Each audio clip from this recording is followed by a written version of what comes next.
But we got the iridescent moon's marrow and restored Tholindis' strength. And that's all that matters. In other words, mission accomplished. Paimon wonders how everyone else is doing. Oh, do you think the others are making good progress? Hope it's all going smoothly. Oh, hey look! They made it back as well! Vince, Lama! How did it all go? All is well, thank you. Nefer and Yehoda had to stay at the curatorium to wrap things up, so they won't be joining us for now. I ran into Miss Nefa and Miss Aino on the way back. Their work is still in progress, so I suspect they won't be back for a while either. You seem rather cheerful today, Mr. Flintz. I certainly am. I achieved what I set out to do and came away with more than I bargained for. Fighting alone can get quite tedious, but I had the good fortune to run into a pair of brave young warriors. We meet again. How have you been? Albedo! What are you doing here? Thankfully, tracking you down turned out to be a lot simpler than we envisaged. These two courageously lent me a hand while I was fighting the wild hunt. When they told me they were Servarka's colleagues, it all made sense.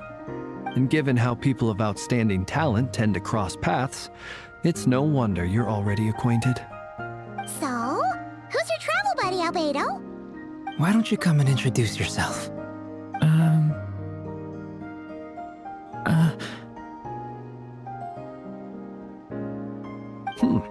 A gentleman of few words, I see, and a rather stern countenance. I presumed you were acquainted with him. Is that not the case? It's nice to meet you. Again. We've technically met before. Wait a sec! You're Minnie Durin! That's right. It's me. I'm glad to see you again. By the way, he says it's okay if you drop the mini. Yeah, I'm not as mini as I used to be. Interesting, isn't it? The first step towards blending into human society appears to be reflecting on whether one's name really reflects who they are. Wow! You look so different! In a good way, of course. It's great to see you looking so healthy. Thank you, Paimon. And although you're as mini as ever, I understand that diminutives don't always convey endearment. I'll be sure to simply call you Paimon as a sign of my great respect for you. Wow! You're such a smooth talker now. Paimon could get used to this. From now on, you may refer to her as your esteemed guide, Paimon. Personally, I think our little Paimon is the perfect size. When people call her Little Paimon, it's just because she's so adorable that they can't help themselves. If that's not a sign of endearment, what is? You're absolutely right, Miss Lama. My brother still has a long road ahead of him when it comes to understanding human relationships. Anyway, speaking of long journeys, didn't Columbina, leave with you? How come she isn't back yet? She's been catching up with old friends. Wouldn't be surprised if she stopped for a cup of tea or 10 on the way back. Uh-oh. People are talking about me. Hope it's nothing negative.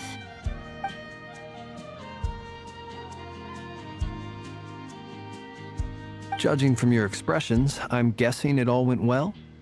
It's getting crowded here. I'll go grab some chairs. No need.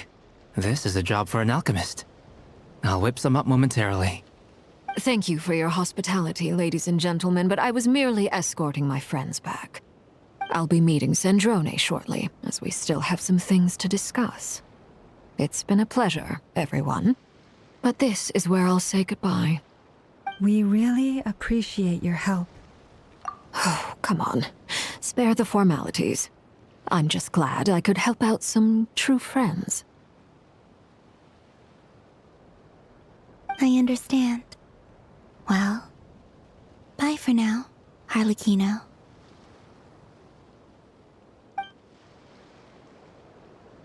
Oh, this place is hopping. It's probably a good thing one of us left. Otherwise, we might not fit all these people in. Are you saying we're about to run out of chairs? As a matter of fact, I am. Come on in and see for yourself.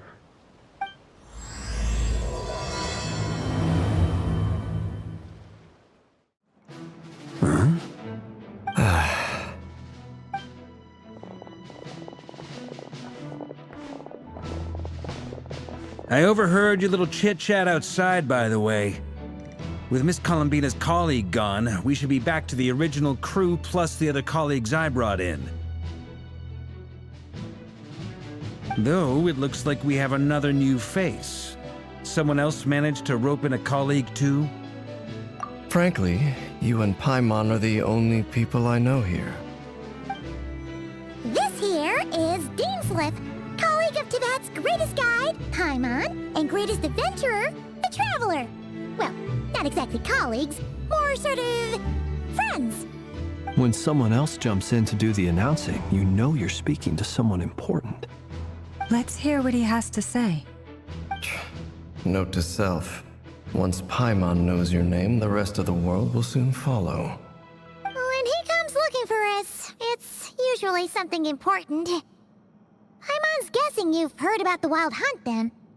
From the looks of it, you're about to hold a meeting.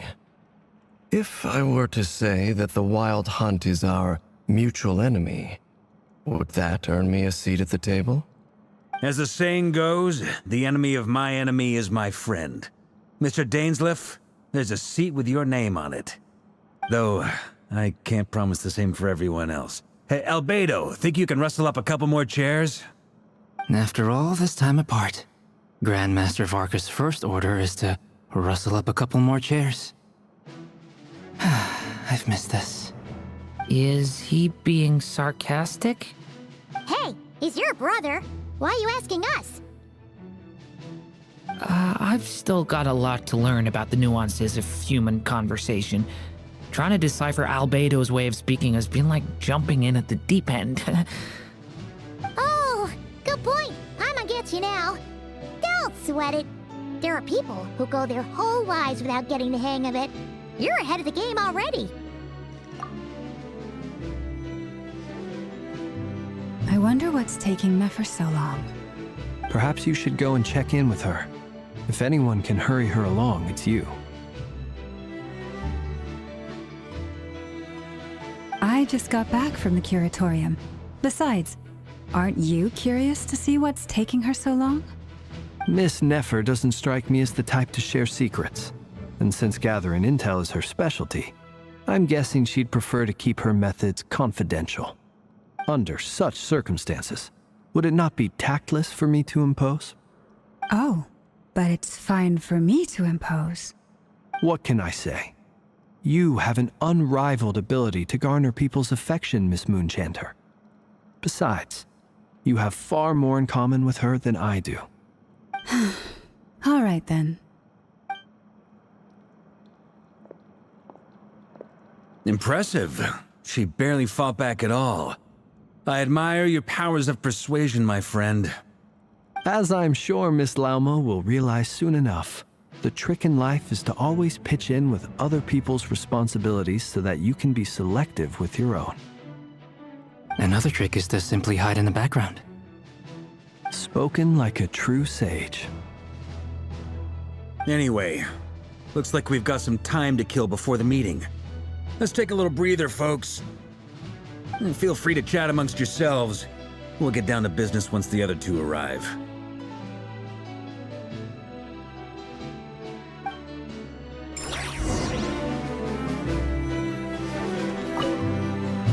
You're both awfully quiet. Why don't I start us off with an icebreaker? Much obliged. Have either of you ever had your portrait painted? If not, I'd be glad to help. That sounds like a lovely idea. You know how to paint, then? I dabble occasionally. He's an excellent painter. Tables, chairs, people, dragons, you name it. He'll paint it for you.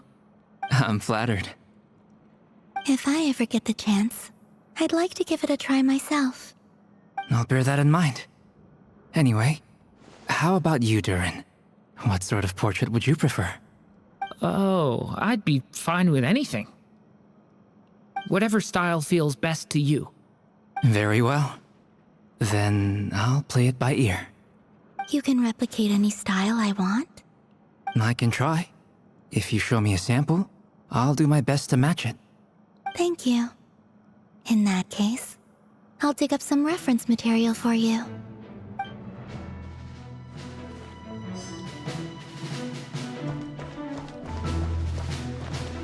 Is there something you'd like to say to me? Yeah! For starters, why'd you just show up here without even giving us a heads up? If you think back to our previous interactions, you may recall that that's hardly out of character for me. You do have a point there. Oh yeah! You'll need to find somewhere to stay the night too, right? Want to tag along with us? You never know. We might get a group discount. Sure, let's do that. Great! Paimon will handle it! And in return, we can get Dainslift to be our very own personal bodyguard. If that's what you had in mind, you should have said so sooner. I'd be happy to help. Oh, okay then. Paimon was only kidding, but good to know. Anyway, since we're all here together, we might as well watch each other's backs. That's just what friends do, right? Indeed. Thank you.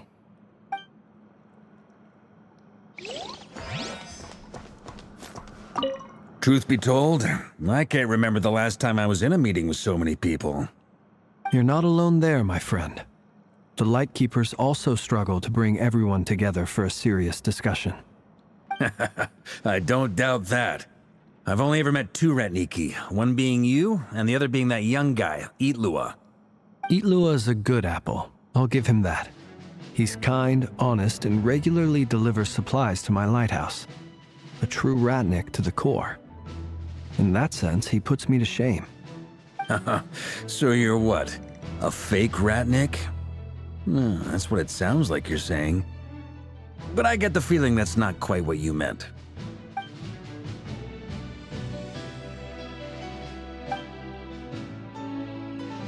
Come on, why the awkward silence? Sorry. I'm not even gonna bother trying to hide it. You've known all along, haven't you, my friend? Now that was an awkward silence. Let's just keep this between ourselves. Probably best if Itlua doesn't know, huh? That goes without saying. Gotta be careful what you share with youngsters, after all. Anyone else in the know? Let me guess. The Traveler and Paimon? It's dangerous being too sharp for one's own good, you know. Then, in the name of the Animo Archon Barbados himself, I swear your secret's safe with me. When we went for drinks, you said that you and Barbados were practically best buds. In the light of that claim, do you really expect me to take your oath seriously? Of course. Just as long as you don't go spreading around the fact that I'm close with Barbados, all right? Fair enough, then. Nothing like a bit of mutual leverage to seal the bonds of friendship.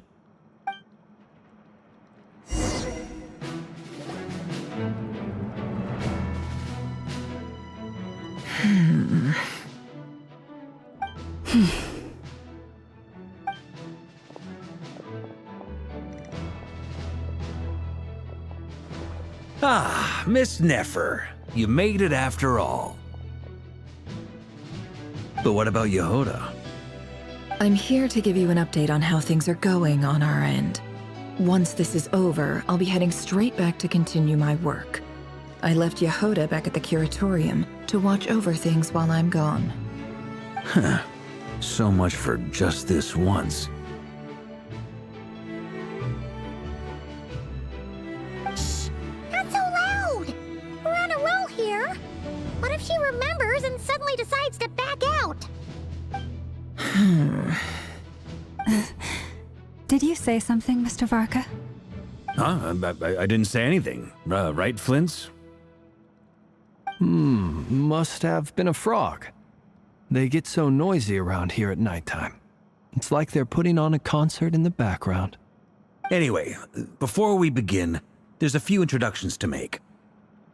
Let me start by saying that it's an honor to be speaking before so many distinguished colleagues and collaborators. First up, we have Miss Lauma. As Moon Chanter, she's the leader of the Frost Moon Scions, a local religious community in Nodcry. Then there's Miss Nefer, boss of the Curatorium of Secrets, an intel gatherer extraordinaire.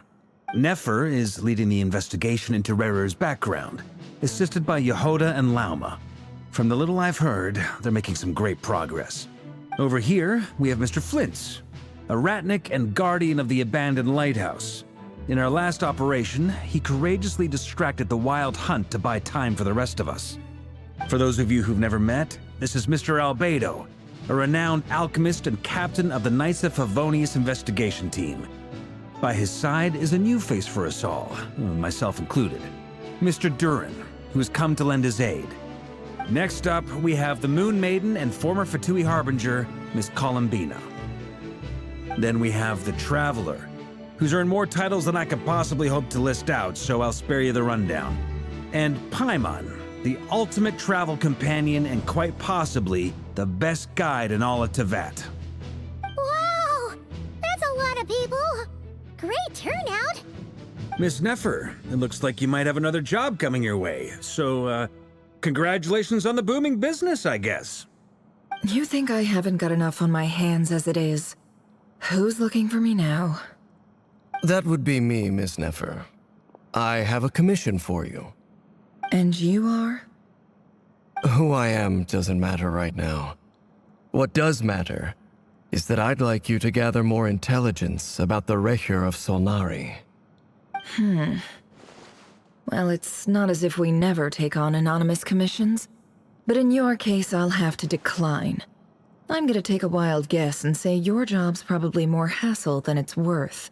Something about you seems like bad news. It's my eyes, isn't it? Conrian, I assume. And what's with the mask? Are you trying to hide your identity? In any case, the fact that you're even still alive raises an awful lot of questions for me. My name is Dainsleif. And yes, I am from Conria. As I'm sure you're aware, the Recher of Solnari's real name is Rerir. He was once an acquaintance of mine. Really? Then you must have been quite an influential figure yourself. You flatter me, but none of that matters anymore. My point was simply to clarify why I have asked Miss Nefer to investigate Rerir's background.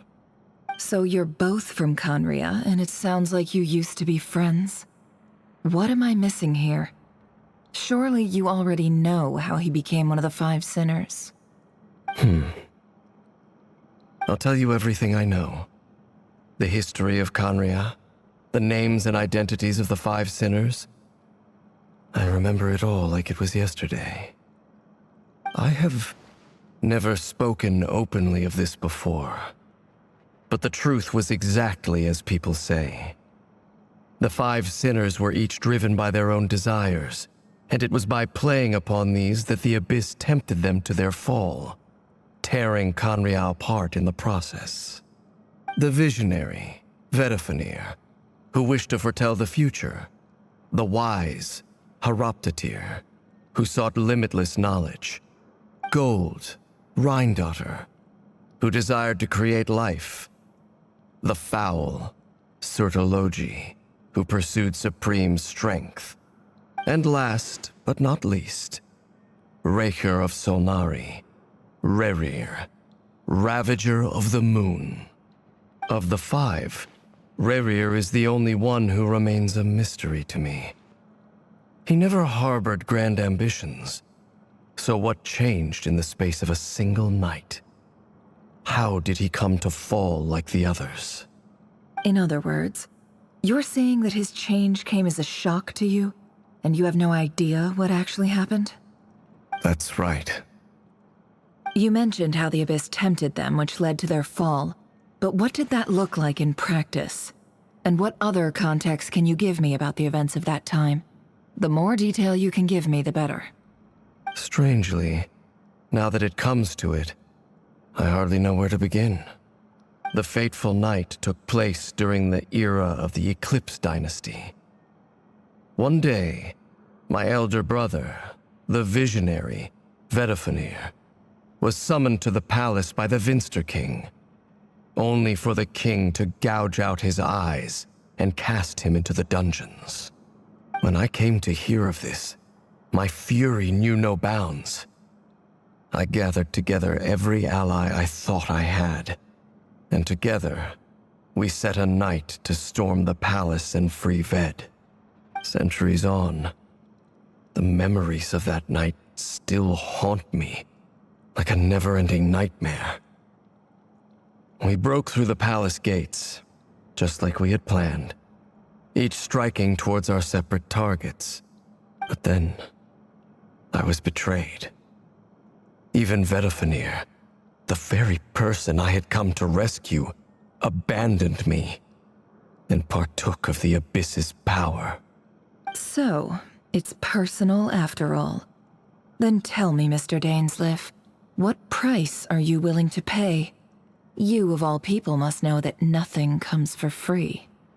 I cannot say what price would be worthy of such a commission. But know this. Rerir was not always a madman. Believe it or not, there was a time when he was just an ordinary man, working for the Conrian Intelligence Service. Uncovering the truth of Rerir's past is the only way to unravel this mystery. But before you decide if you will accept my commission, I will tell you more about him.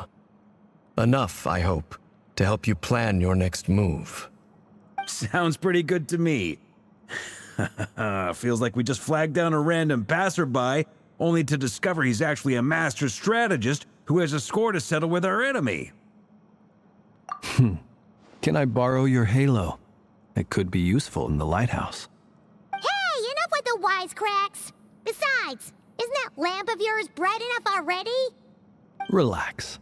It was meant to be a compliment. If that was a little over the top for your liking, I'll make sure to tone it down next time. I'll give your proposal some serious thought, Mr. Dainsleif. Let's speak in private once the meeting is over. Before that, there's a few things I'd like to share.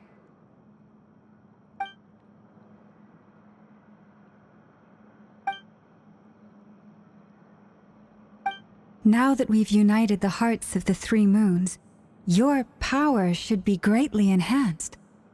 But it seems like that hasn't happened yet. I believe it will take a little longer. You've done so much for me, so I want to be completely honest with you all. Even though I'm doing a lot better now, the truth is, my recovery will likely be an ongoing process. From the moment I was born, my power has been slowly ebbing away. And that is because Tevat has never accepted me.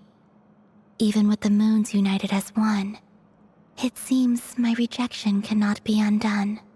So far, I have yet to find a solution. It may turn out to be a problem that will plague me until the day I finally leave this place behind. Even so, I will do everything in my power to help you drive out the Rerir of Solnari. As Arlecchino put it, this is not about chasing the spoils of victory. It's just a gesture of heartfelt gratitude. Kutar.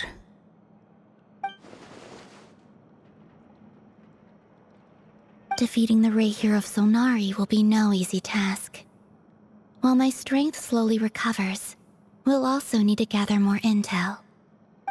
Naturally. We should take all the help we can get if we hope to defeat him. We've considered several viable plans now, but our choice hinges on the answers to a few key questions. Is it even possible to kill Rerir? What experiences shaped the person or monster he became? And what's he really after? Given Albedo's expertise in alchemy, I think we should leave him to try and answer the first of these questions. Understood. As for the other two, I'm afraid we'll have to count on you again, Miss Nefer. Believe me when I say it's not my wish to burden you. But right now, relying on your skills is our only option. So you're placing all your hopes on me, huh?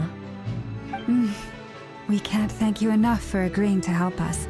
Honestly, I can hardly believe how lucky we are. You sure have a talent for changing your tune, Miss Moonchanter. Timid like Yehoda one moment, then flinches insincere flattery the next. Ladies, please. I must object to your portrayal of me. That's all. Feel free to keep bickering. Just pretend I'm not here. I almost don't want to leave this room. I'm curious to see how this plays out. I have faith in you, Miss Nefer. Something tells me you'll stand by us until the very end. Oh? And what makes you so sure of that?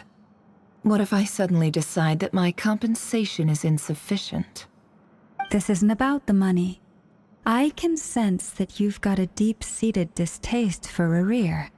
And knowing you, that alone is motive enough.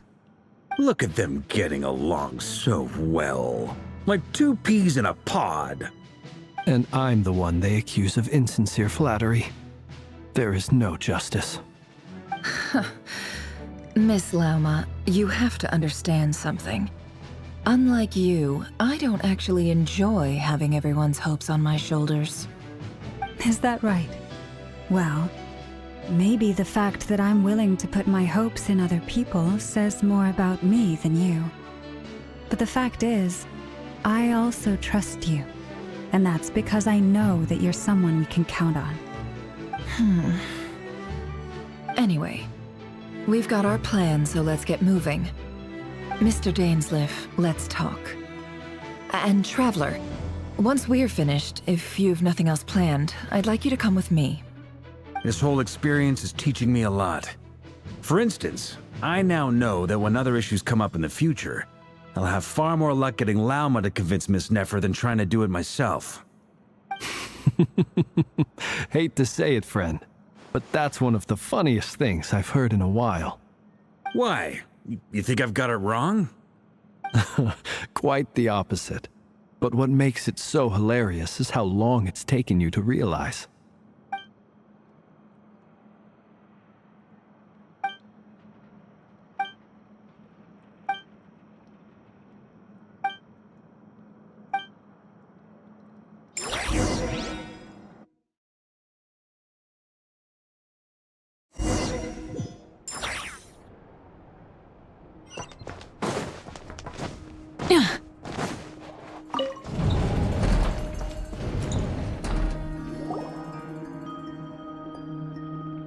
Thank you for waiting. It's okay. We actually used the time to help Dainsleif get a room at the hotel. That's very considerate of you.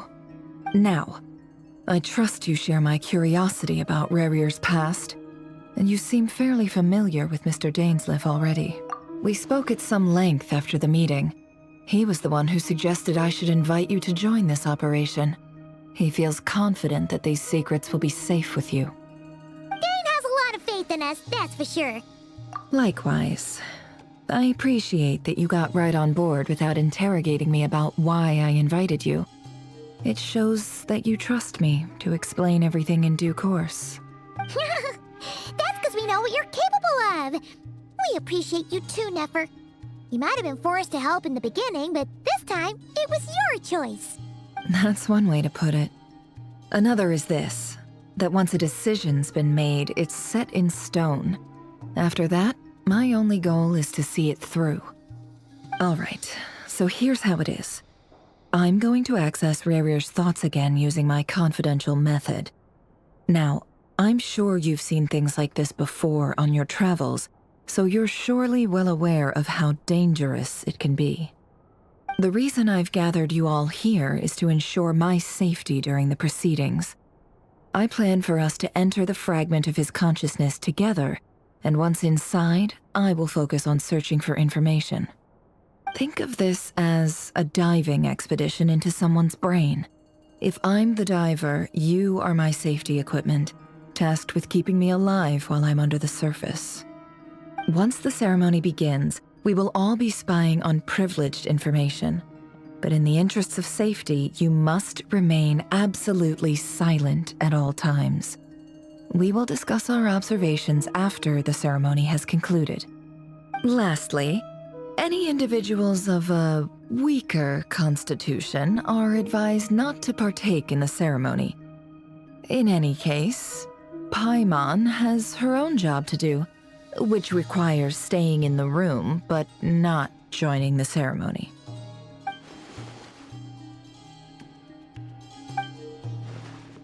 Well, good luck, everyone.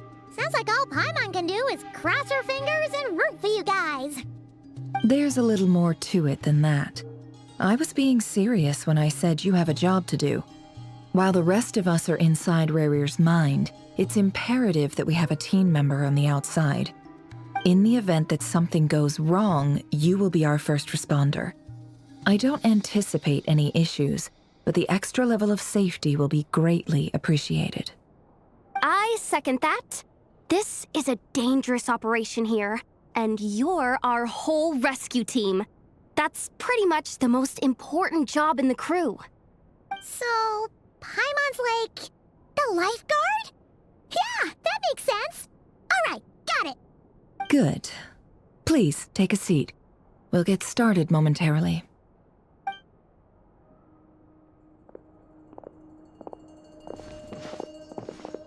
So, did Mr. Dainsleif tell you anything else? He told me that he believes Rarir kept some big secrets in his life. He's not sure that they were the cause of his eventual downfall, but he's asked me to uncover what those secrets were all the same. But surely you're not planning to go through with this, no matter the cost.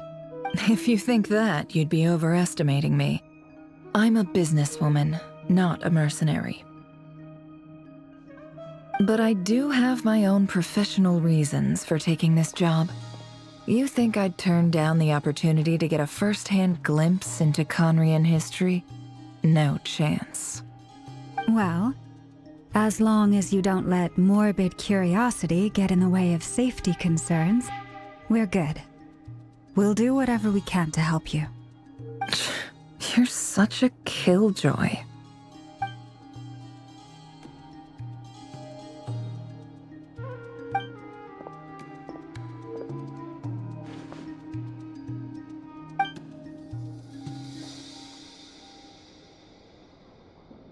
All right, I'm good to go.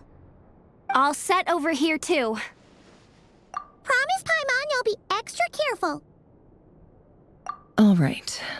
Let your whole body relax. We're about to begin. Close your eyes.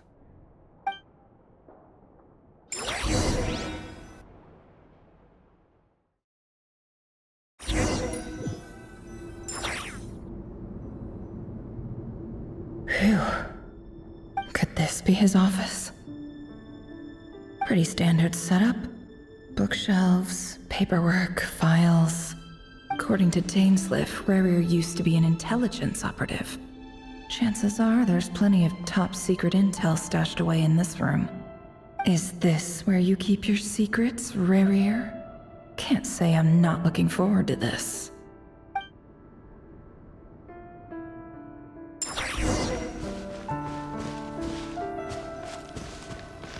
He looks even gloomier than last time. I wonder what's changed.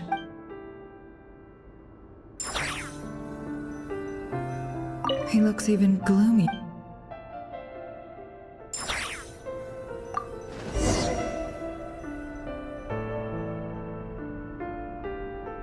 Today's files are in. Time to wade through them just like usual. Male, 51. Occupation, cook. Confirmed Crimson Moon descendant. Has maintained frequent contact with other descendants over the past year. Poses a threat to the dynasty. Neutralized.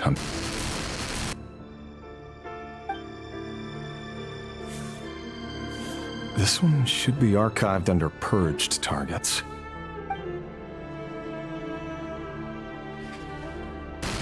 Female, 23. Occupation, office clerk. Confirmed Crimson Moon descendant. Has maintained frequent contact with other descendants over the past year. Poses a threat to the dynasty. Neutralized on... Another one for purged targets. Sounds like she was that other man's daughter. Never mind. What's it got to do with me? Male, 40. Occupation, teacher. Confirmed Crimson Moon descendant. Has been observed making contact with other descendants during the past year.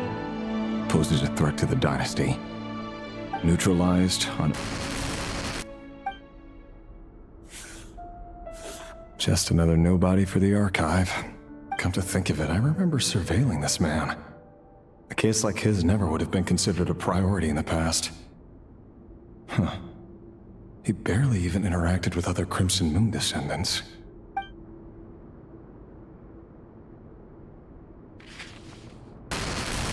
Female, 16. Occupation, none. Orphan and confirmed Crimson Moon descendant. Has been observed making contact with other descendants during the past year. Poses a threat to the dynasty. Neutralized on... Filed. I have no recollection of this girl. None whatsoever. She doesn't seem to be anyone important, but then again, how many of them really are?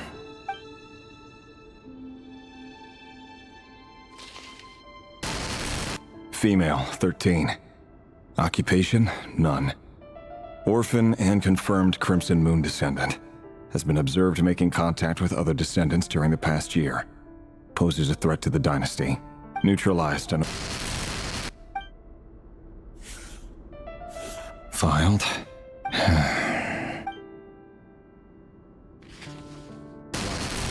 Male, 11.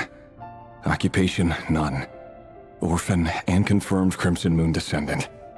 Has not been observed making any contact with other descendants during the past year. Poses a threat to the dynasty. Neutralized on...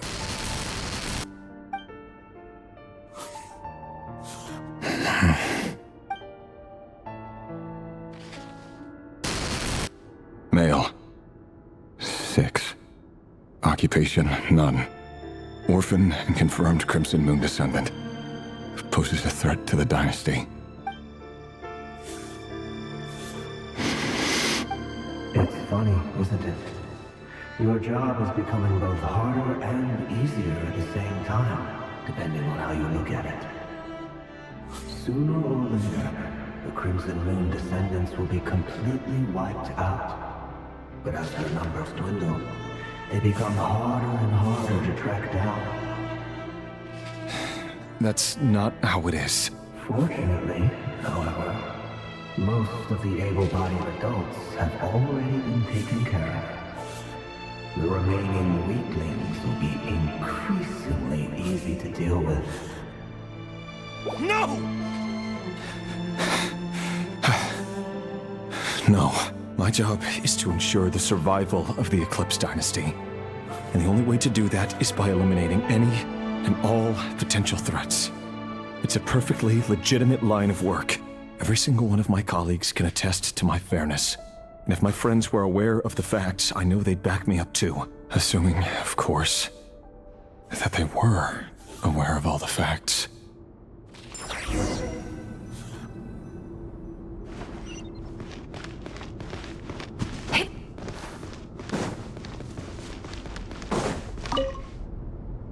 A box must be first.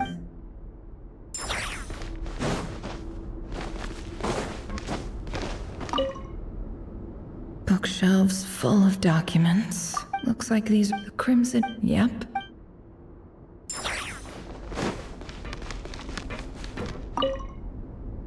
A file tuck... It's... But at this... Wonder what... Aha! Please, hear me out. I can't... I saw someone dressed... There's a note in the margin. Could the voice in the recording...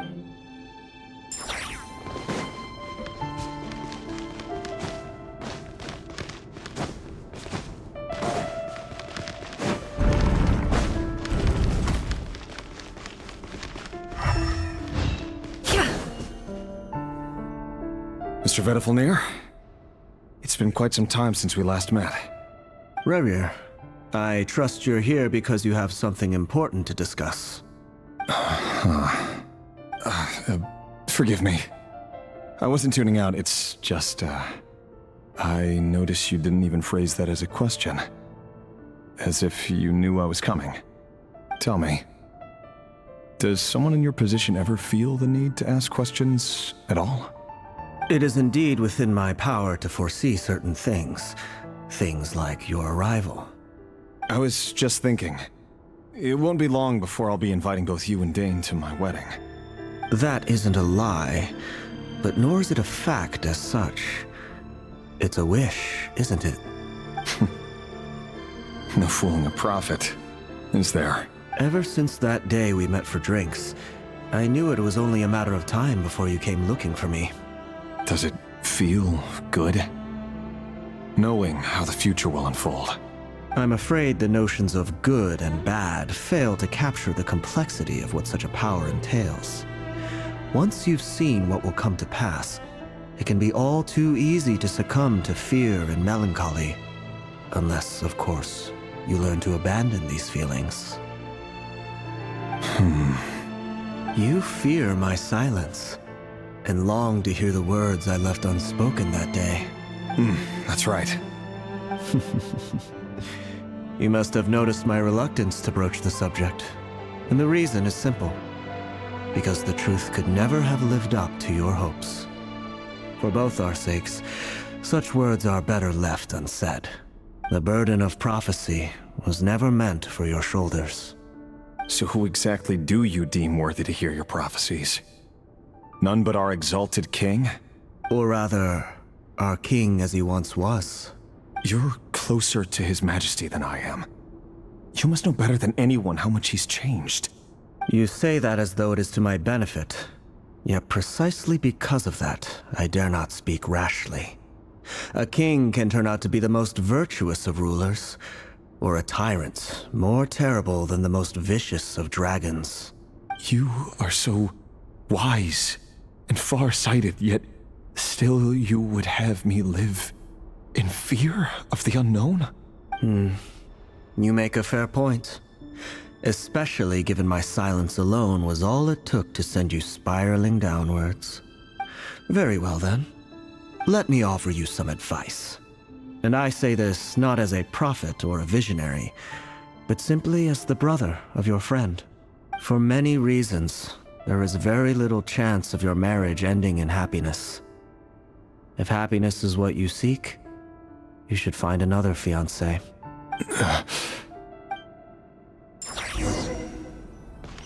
Hold on. There's that same black fog again. Could this memory belong to Tholindis? Guess I'd better tread carefully. Wait. Hear me out. This time we finally got a clear look at his face and learned his true identity. His name is Rerir, and he claims to be one of the king's guards. What did you say? A cruel irony, isn't it? The man you're set to marry leads a double life as a brutal executioner. Why are you telling me all of this now? Simple. It's because I want you to kill him. You are the only person he would never suspect. No, absolutely not. I would never dream of doing such a despicable thing. So you'll just stand by and watch him slaughter us to the last? Do not forget that the blood of the Crimson Moon flows in your veins too. The blood of the Crimson Moon? What does that matter now? The dynasty has long been dead and gone. You think that alone is reason enough for me to throw away everything I have? Why wouldn't it be? You too were once a child of the Crimson Moon, just like me. Don't tell me you've never felt so much as a flicker of fury for the way we were trampled into the dust. As long as you promise to abandon this pipe dream of restoring your dynasty, I can try to persuade him. Or have him persuade the Vinster King. Persuade the Vinster King? Do you even know why he's so obsessed with hunting us down? Why he keeps trying to force us to hand over our secrets. Over and over again? Or why we refuse to give up on restoring the dynasty? The Vinster King. A blind fool. His eyes clouded by powers from beyond this world. A petty little man with a miser's heart. And he dares to sit upon the throne? Mark my words. Sooner or later, Conria will fall. And it will be his doing. If you can't bring yourself to do it, so be it. Just you watch. It won't be long before calamity descends upon us all. The Rehir of Solnari. That really is quite a secret you've been keeping from me, Rerir. But who am I to talk? Am I really any better? I've kept my own past a secret this whole time too. Love should be built on honesty. But ours was born from lies. And yet, is it really so wrong to hide things that would only make life harder? If we don't cover up the parts that no one else should see, how can we go on pretending to be normal? Vedifulnir must have known all this. And that's why he made his prophecy. In the end, nothing stays hidden forever. But I won't just sit by and watch this disaster unfold. I'll do everything in my power to protect what I cannot afford to lose, no matter who I have to face.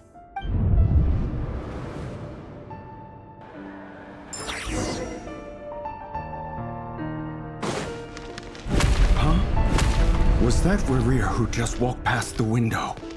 Doesn't it give you the chills that he still takes the same road to work every day, as if nothing ever happened? Those people at the deli. Enough already. They're clearly pretty taken by their own disguises, so just smile and play along. Pull the rug from under beasts like that, and you risk having your throat torn out. Deli? They're talking about those people from the opposition. Right.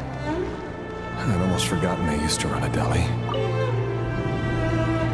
But surely you can see he's not the man he pretends to be. So many have died already, and they say that the king's madness grows with each passing day.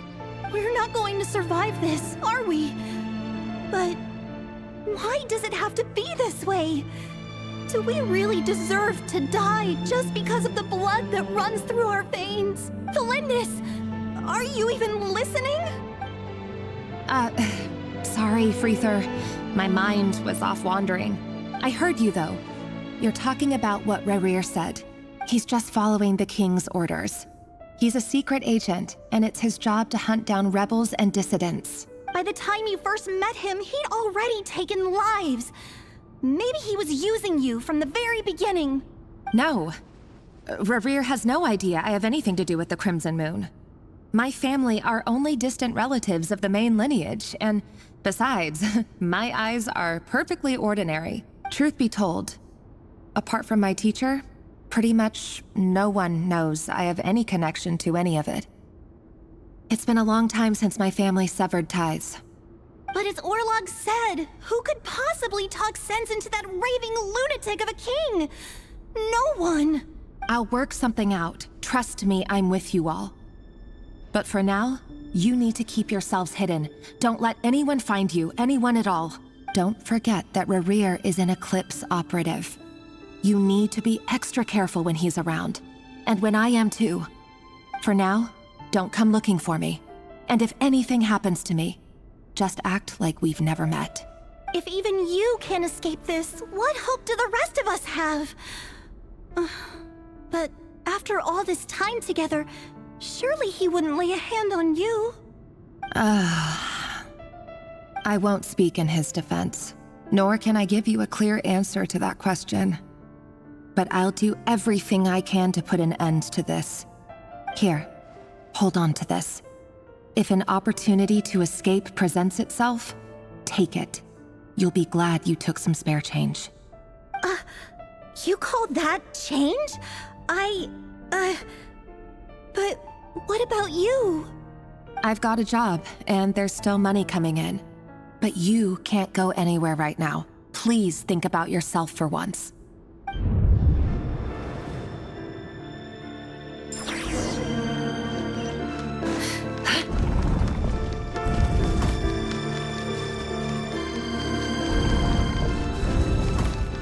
day, another round of assassination training. Training ground is just beyond this hidden passageway. When you kill a person, does it bother you when you end up covered in their blood? Why would it? Aren't we all just walking blood bags? But not everyone was accustomed to hunting down others like prey. You've been a hunter for so long now, you seem to have forgotten that most people don't just go around killing one another. Leave me alone. Make sure you have a firm grip on the handle. Then choose your angle well. Keep your movements light, brisk. Frame won't sense a thing.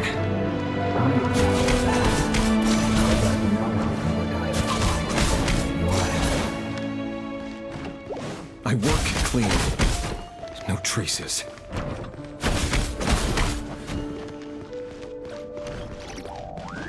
It all adds up.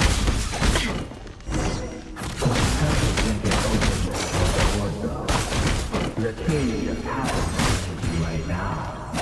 What a Sunday he doesn't. That won't happen.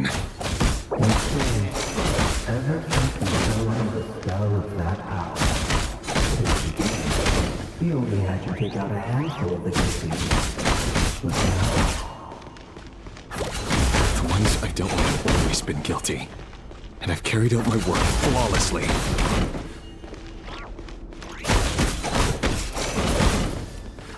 Can't hide the truth.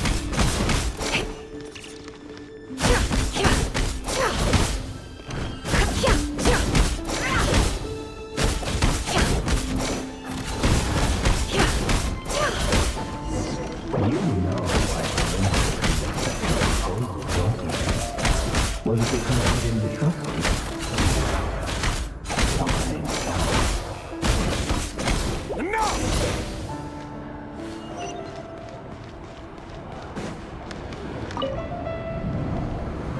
Tholindis, do you still remember Orlog?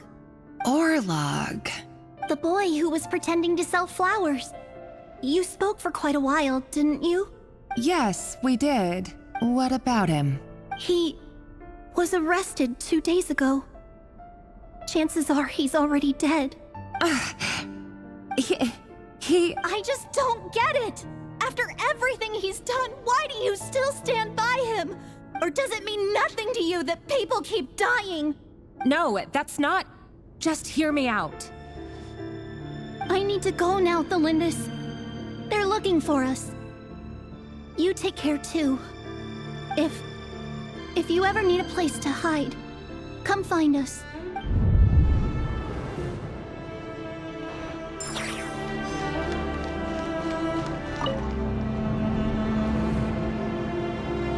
Author Tholindis. Over the course of this week, the research object was subjected to interference for a total of 47 hours for experimental purposes. The results are as follows. All subjects of observation that were sent inside have now... The situation within is proving more problematic than anticipated. No progress whatsoever. What now? Won't you give me even a glimmer of hope? Things are getting worse by the day. I have to find a way or we'll all be in danger. But I... If all this research comes to nothing, what then? Sooner or later, it'll be my neck on the line. But could he really bring himself to kill me? No. Surely he wouldn't have the heart.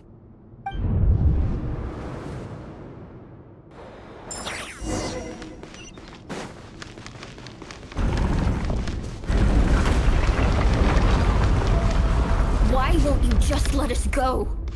We don't even know each other. All we want is to live ordinary, peaceful lives. You want to live?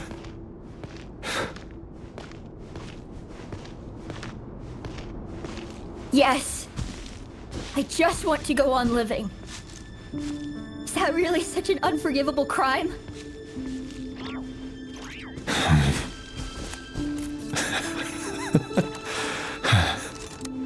You want to go on living. I want to keep living too. To keep living forever. That's why I have no choice but to continue on the path I'm on. If only some savior would suddenly swoop down and change the way the world is. Too bad that's not going to happen. Imagine that.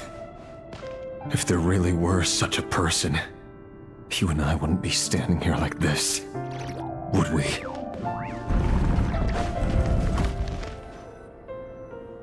Today's files are in. Time to wade through them just like usual. No, I don't get tired of it. It's my job. And not only am I lucky to have it, I'm good at it too. Huh. Wait. That's... Tholindis?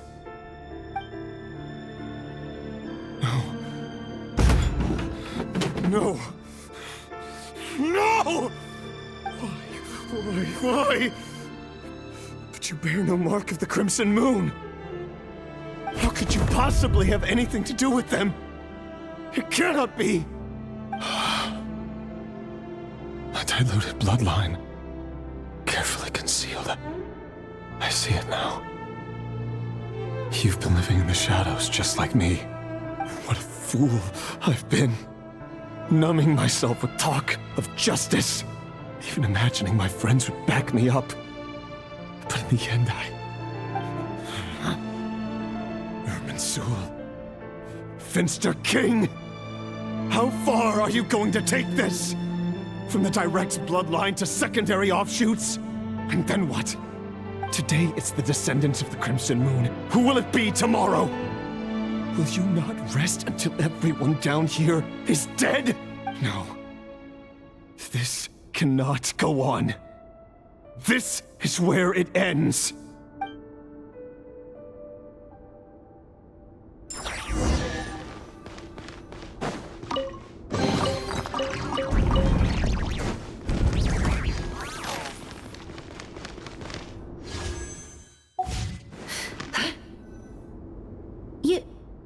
You're really letting me go? I am. As long as you can guarantee that no one will find you. Don't worry, I'll be extra careful. No one will know I was here. But... what about you? Me? If you let me go, you won't be able to complete your mission, will you? Good point. In that case, maybe you should stay. No, please! I just want to see the outside world again. To... Go on living? Yes. I know you're a man of your word. So please, just let me go. If I let you leave, what will become of me? Just kidding. Go, now. But remember, don't let anyone know you were caught. We'll be seeing each other again very soon if you do. Even shadows in the dark must live by a code. But you can't save everyone. You've been whispering in my ear for days now, Vedifilnir. What are you trying to do? Break me down? I only say this because you long for an answer to your problems. Let her go, Rerir, or you risk losing everything.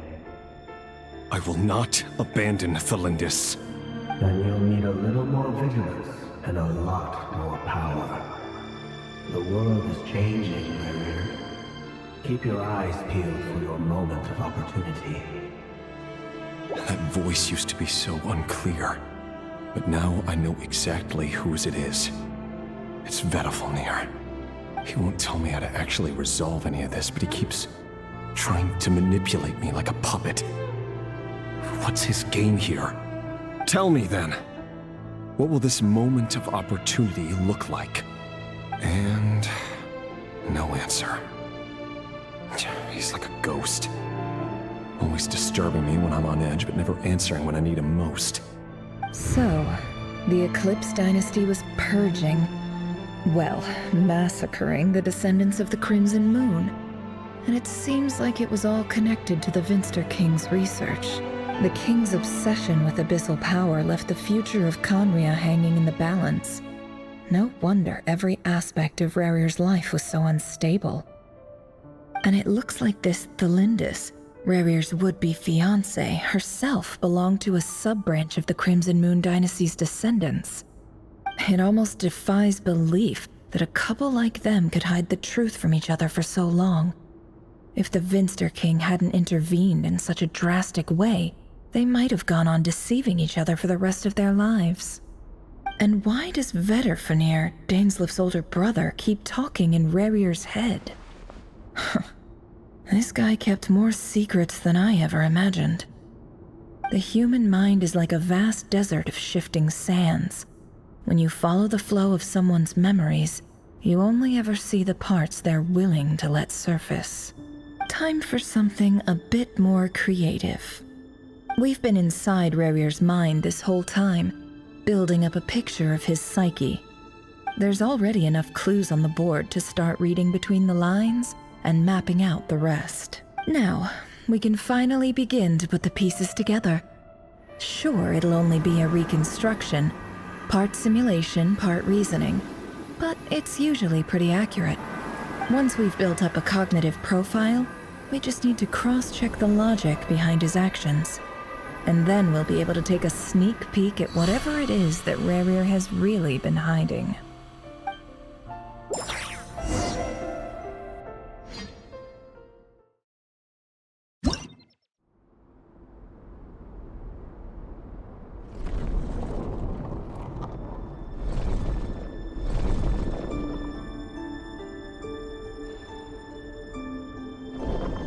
Rarir, are you there?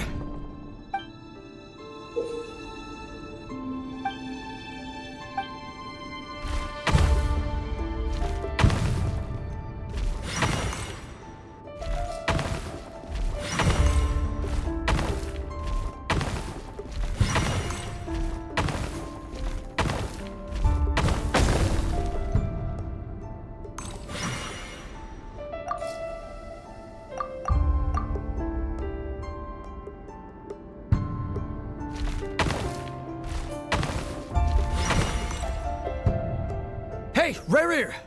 Come out, it's urgent! Dane? What's wrong? Quick, come with me. I'll explain everything once we've met up with the others. Okay. I'll come. But Tholindis is still over at the Universitas. I'll need to leave her a note. All right then, but make it quick. I've never seen Dane so worked up before. Whatever this is, it must be big trouble.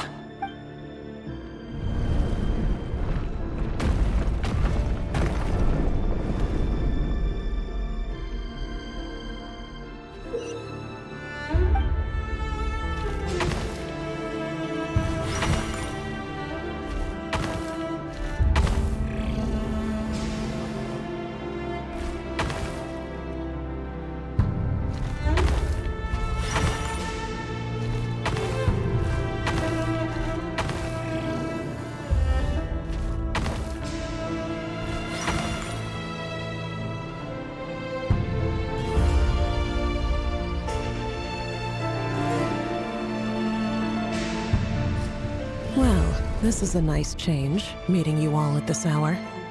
When men and women of ambition can speak face to face in broad daylight, I say that's a big step forward for our dear Conria. Don't be ridiculous. We do not fear the day. Why would we seek refuge in the night? You might ask your blade that same question. I'm told it prefers the cover of darkness. The word on the street is that Sir Delogi only strikes when he has an unfair advantage.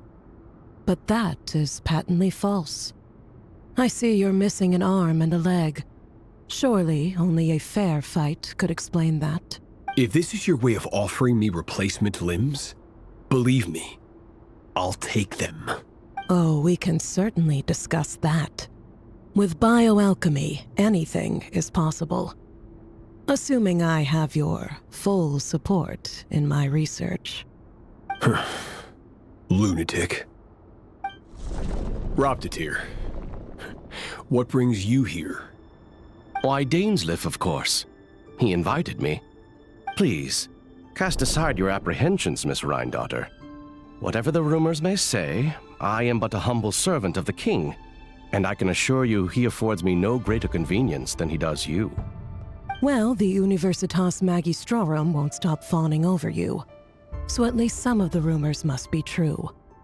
You're clearly doing well for yourself, so drop the humble servant act.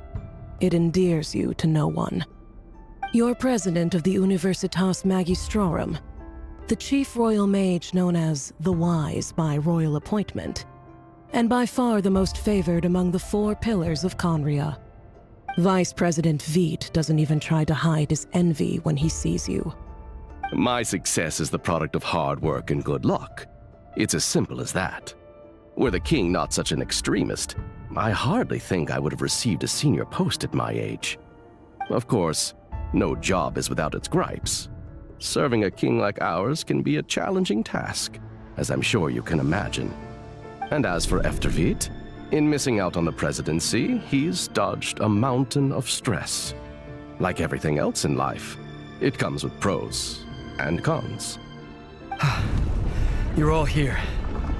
I apologize for the short notice, but it was an emergency.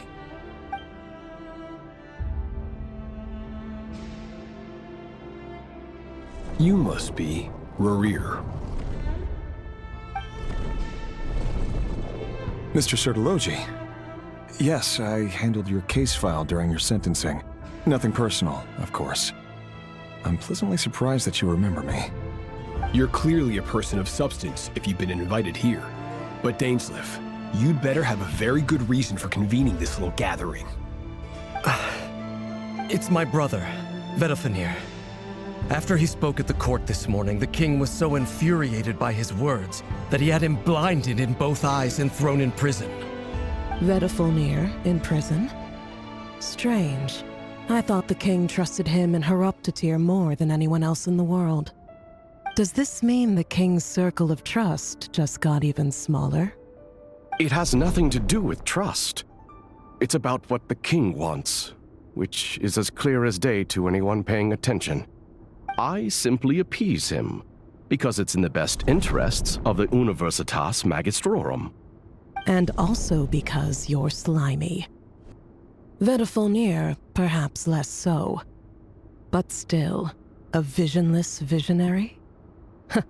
It rather inclines me to think that qualifications are not what get you ahead in Conria. Do you honestly think this is an important discussion to be having right now? Dane, what are you planning to do? Rescue Vedalfenir, I assume. Correct. It will mean storming the palace by force. Tonight. I need all of you on my side. That's far too dangerous. And don't forget, Dainsleif, you're captain of the Royal Guard. You swore an oath to the throne. You've been planning this for a while, haven't you? I have no desire to commit treason. But whatever critique the king may have of Vedalfenir, disfiguring your most loyal subject for putting the best interests of his court and nation first, this is not the conduct of a wise ruler. My blade will force the king to see the error of his ways. So, Vedalfenir's prophecy enraged the king. I'm sure it wasn't what he wanted to hear, but if he won't take counsel even from the visionary, that is deeply troubling news. The extent of His Majesty's madness is now all too clear. The question is, how does a man like me get out of this situation unscathed? You have noble ambitions, Dane, but I'm afraid they don't do much for a guy like me. I'm not interested in saving the world. All I want is a letter of pardon. A letter of pardon? For whom? Tholindis? The chances of the Vinster King issuing a pardon for anyone connected to the Crimson Moon seem vanishingly slim.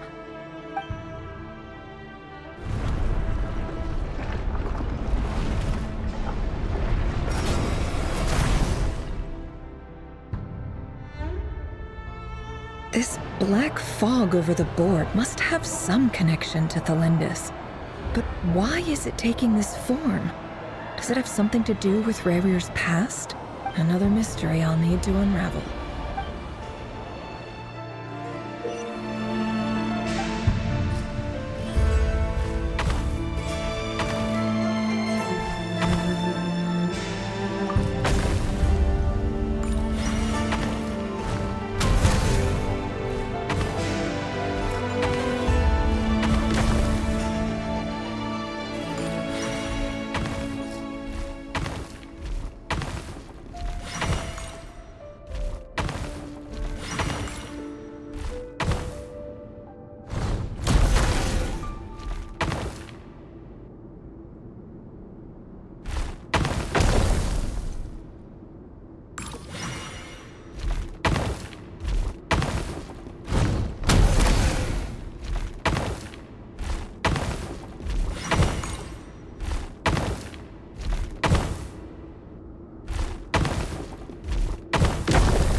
Author Tholindis. Over the course of this week, the research object was subjected to interference for a total of 60 hours for experimental purposes. The results are as follows. Research dating back to the Crimson Moon Dynasty has established 2 points regarding moon marrow. Firstly, its origins have something to do with a god's power. Secondly, it serves as a portal to an as-yet indeterminate location. Moon marrow can thus be defined as a spatial gateway. However, there are a number of hurdles to overcome before we can answer the question of where it leads to. To start with, opening the gateway requires a specific power source, which the relevant literature indicates. An enormous amount of power is then required to keep the gate open. Currently, the total power output of our instruments remains in the single digits. To make matters worse, I am now the only staff member remaining in the Moon Marrow lab. The Universitas Magistrorum recently decided to move most of its personnel into abyssal energy research, which has stymied all Crimson Moon-related projects. This is not a wise move. I have always maintained that placing all our hopes in a single source of power is risky, especially one as poorly understood as this. As well as making ourselves overly reliant on a single resource, we are neglecting other promising technologies. I apologize if this comes across as disrespectful, but as a Moon Marrow researcher, I desperately want to see the world beyond the gateway. If we really made it there one day, what would we find? And how would we go about taming the unknown? My imagination is endlessly fueled by questions such as these.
This is for you.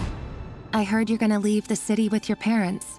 Tholindis, did you hear about what happened? I've heard nothing. Rarir got back very late last Friday, and he was acting a little unusual, but he slept pretty well, so I'm guessing whatever he did was a good deed. You never saw him, and I don't know what he did. And this conversation never happened. You understand? What if he finds out that you pried into his secrets? Don't be silly. I don't know what secrets he does or doesn't have. All I know is he's just a normal guy who happens to run some errands for the king.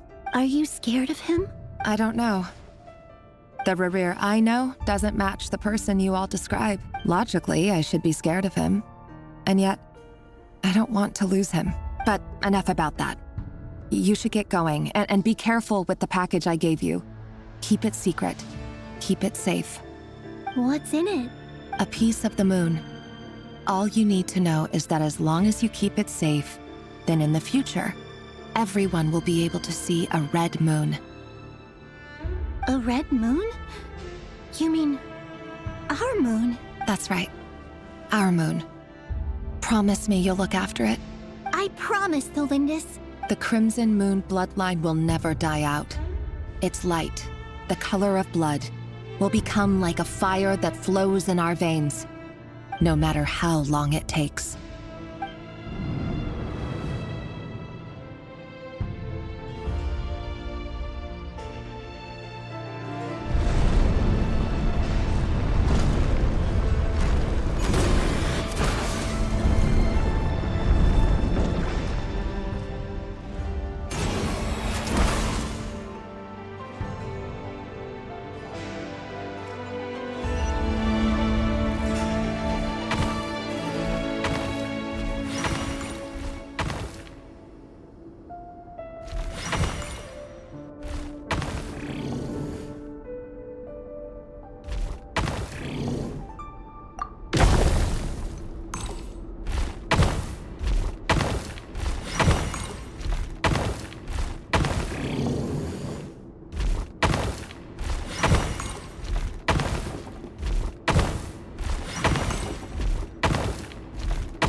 Hurry, everyone, and stick to the plan.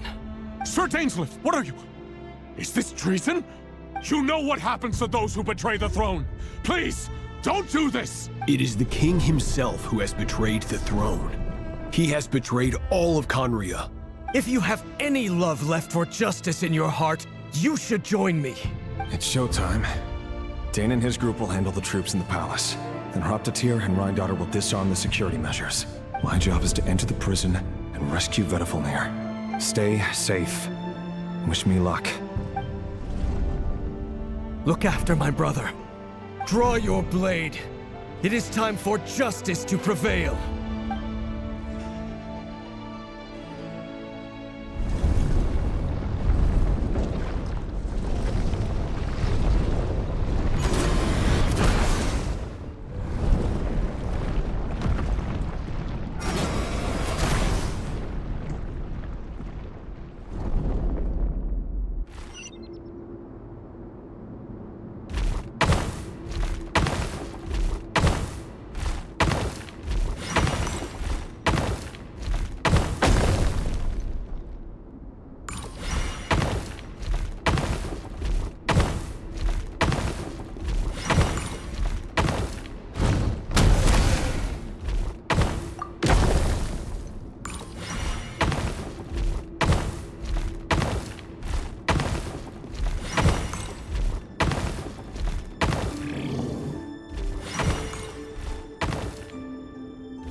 smell is abominable. Clearly, the king doesn't allow his prisoners a single shred of dignity. This is dire. Found you. Hello, Mr. Tholindis. It's you. Surprised? Oh, wait. I guess surprise isn't an emotion that prophets feel very often. I certainly felt some surprise in the moment when I was blinded. Surprise at the king's sheer ignorance. Surprise at just how unfairly this world responds to words of earnest remonstration. I'm curious. What did you prophesize this time? It wasn't a prophecy. It was a word of warning. Someone had to say it. The king has forsaken all reason in pursuit of his obsessions. I simply told him that if he continues on this path, Khaenri'ah will surely fall. But he didn't listen. Worse still, he stabbed you in both eyes and locked you away. Dane asked for my help. The court is in complete chaos now, but I'm sure you predicted that. Everything is transpiring as I foresaw, yet I am powerless to change it. Fate is an immutable force. I can but lament as the inevitable unfolds. I do wonder whether giving a man the power to see the future does nothing more for him than slowly crush his spirit. Forgive my curtness, Tholindis, but the king did not suddenly turn on you today. His suspicions have been brewing for a long time. You can't have wisdom beyond the reach of your fellow man without attracting his fear and suspicion. There are things the king does not want to see. So, he doesn't want you having visions of them either. He blinded you because he thought this would make the visions stop. He wasn't entirely wrong. I did indeed lose my power to see the future. Right up until... Until what? Just now. I believe I saw something new. Well, tonight could go a lot of different ways. 5 of us banded together to storm the palace, also we could rescue you. This will go down as the most tumultuous day in Khaenri'ah history. I sense hatred in you, but also hope. A desperate hope that with the tyrant deposed, that will be the end of the story. But this is not the end. It is the beginning of a new chapter, in a whole new story. There are many men of honor and courage in this world, Rerir. But you are not one of them. You're not here for justice, are you? You're here for yourself. Is that a dagger? Interesting. Why not the polearm? It was always your weapon of choice. With your abilities, I don't doubt that you were able to recover some of your sight. But I also doubt that you want to make an enemy of me right now. Of course not. We're on the same side, aren't we? We could be. But I need you to be honest with me, Tholindis. At this point, you're my only hope for the future. You mean your future? With your beloved, Tholindis? Yes. And I know there are bigger things at stake here. A dynasty, a nation, maybe the entire world. But forgive me, I care first and foremost about myself. I can't abandon the one I love to save myself.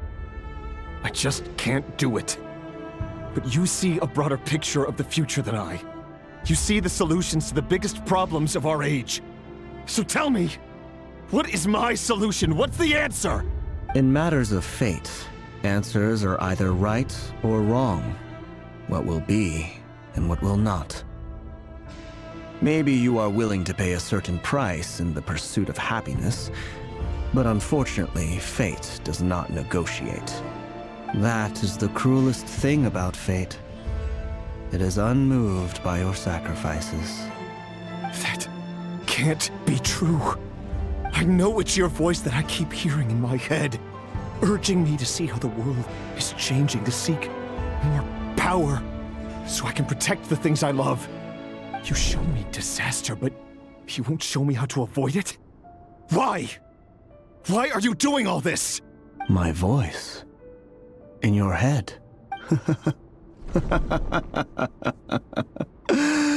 So, you hear it too?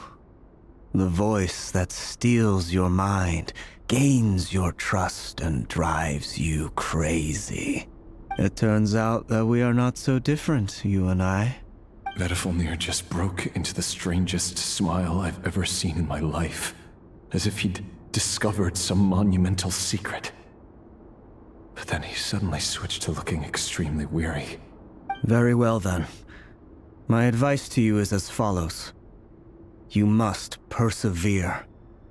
Whatever trials and tribulations you may face, be steadfast in the belief that they are your path to the future. For as long as you live, your story with Tholindis shall not come to an end. That is the only chance you have of fighting back against fate. It is up to you whether you believe my words. Regardless, that is all I will say on the matter. I have no right to intervene any further. I will hold you to your word. Thank you for setting me free. In return, I will tell you one more thing that you cannot afford to ignore. Just then, a strange wave of energy rippled through the city. We had no idea what it could mean. If I were you, I would head to the Universitas Magistrorum. The Universitas? Oh no! I'm sure we'll be seeing each other again very soon, Rerir. Whatever Vedifilnir said, I didn't catch it. I didn't even help him out of the prison. There was no time to lose.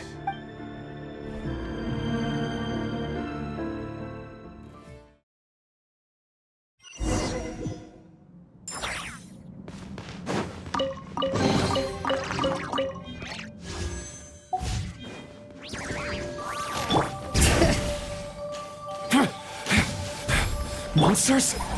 Is this Rhindaughter's doing? With the Universitas Magistrorum?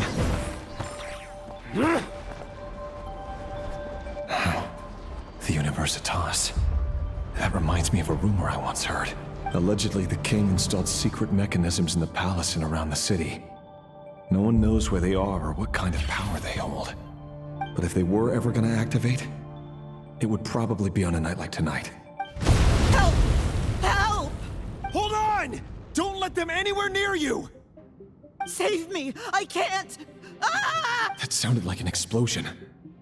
So, the rumor is true? The king really went through with it? What other means does the king have at his disposal? They must run on power from the Abyss, and given it's a major center of Abyss research, anyone over at the Universitas will be in grave danger. I have to hurry!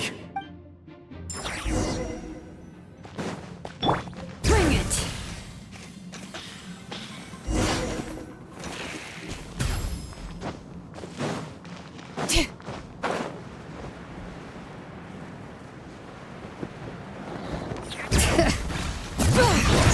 Get to work! Laid bare.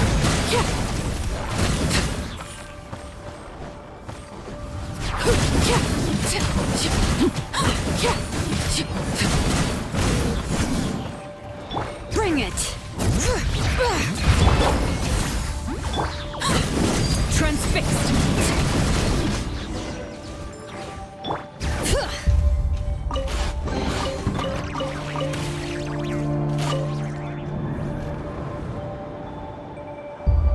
Monsters at the Universitas Magistrorum? Why now? Oh no! They're coming! It's no use. The table won't hold out much longer. The weapons. Where are the weapons? Of course. All the lab equipment was upgraded after the inspection last week, but the new weapons haven't been allocated yet.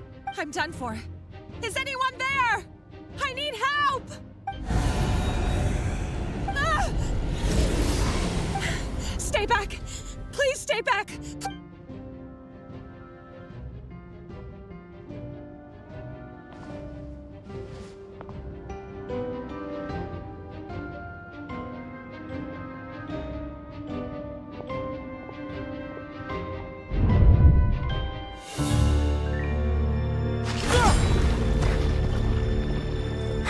What's that? Rerir! So the rumors about your work are true. What? No! Listen, something happened at the palace tonight.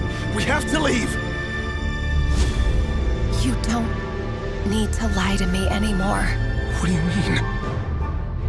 I know why you're worried, and I will respect the decision you've made.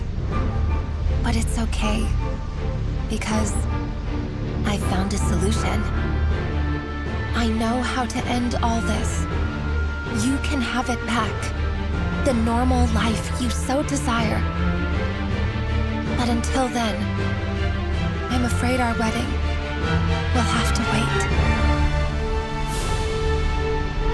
Tholindis? No, don't do it! Tholindis! Tholindis!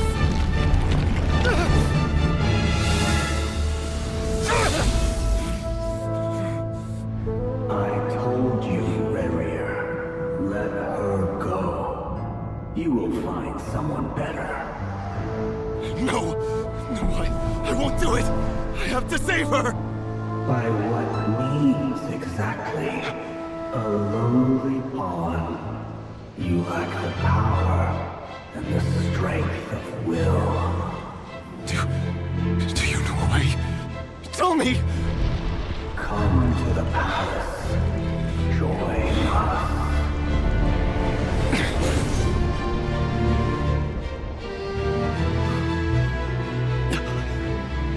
Rarier, thank goodness we...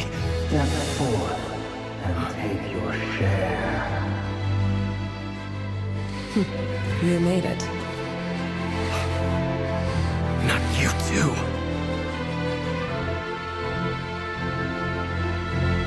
Hatred or grief, despair or desire. We all have our own.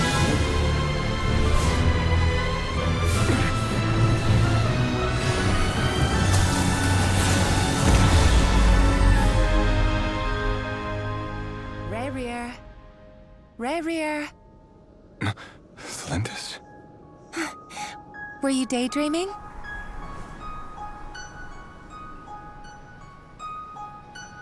You still remember, Rarier? That question you asked me a couple of weeks ago? Oh.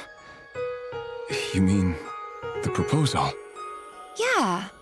I'm wondering, where do you think would be a good place to discuss it? Maybe in the garden? Or were you thinking a fancy restaurant? It's your choice.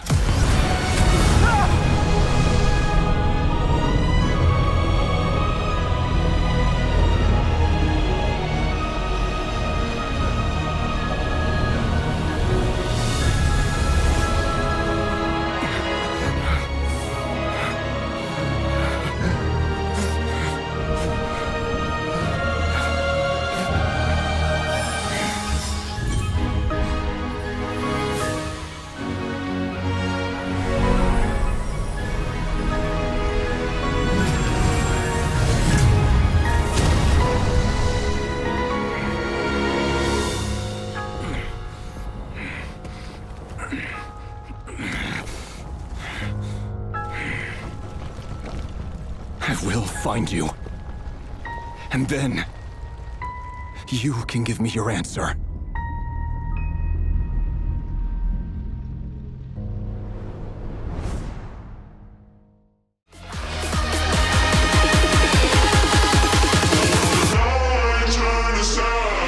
I just wanna